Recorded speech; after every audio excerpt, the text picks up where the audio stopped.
Bienvenue au match de Ligue 1 entre Angers et Metz ce dimanche au stade Raymond Kopa. Angers reçoit une équipe de Metz en grande détresse.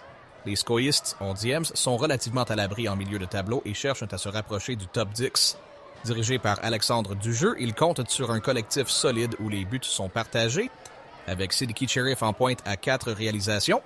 Après une série de défaites, leur nul vierge contre Paris FC a permis de stopper l'hémorragie. Historiquement, Angers est plutôt à l'aise face à Metz avec seulement 2 revers sur leurs 10 dernières confrontations. Pour Metz, la situation est critique. 18e et relégable, les Grenades ont entamé leur retour parmi l'élite de la pire des manières. Après le départ de leur entraîneur Stéphane Lemignon, Benoît Thavenot a la lourde tâche d'opérer un sauvetage. Leur principal point faible est une défense très perméable, la pire de la compétition avec 45 buts concédés.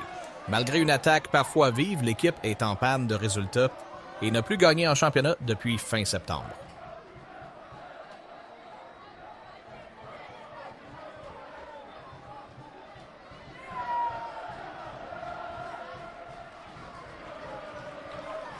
La rencontre a débuté par un incident majeur. Dès la 9e minute, après un contrôle du VAR, Jean-Philippe Gbamin de Metz a reçu un carton rouge pour une faute dangereuse, obligeant son équipe à jouer à 10 pendant plus de 80 minutes. Malgré leur infériorité numérique, les Grenats ont tenu bon jusqu'à la 25e minute, où Louis Mouton a ouvert le score pour Angers d'une frappe du droit au centre de la surface. La première mi-temps s'est ensuite envenimée avec des cartons jaunes pour Fodé Ballo-Touré de Metz et Branco Van Den Boomen d'Angers, et s'est conclue sur ce score de 1-0. La seconde période a été marquée par de nombreuses tentatives angevines pour aggraver la marque.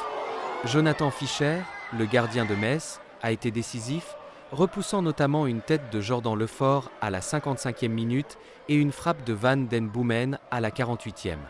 Angers a aussi manqué plusieurs occasions, comme la tête d'Ousmane Camara à la 69e minute ou le tir de Louis Mouton à la 57e. Les deux entraîneurs ont procédé à de multiples changements, Metz tentant de rafraîchir son attaque pour chercher l'égalisation.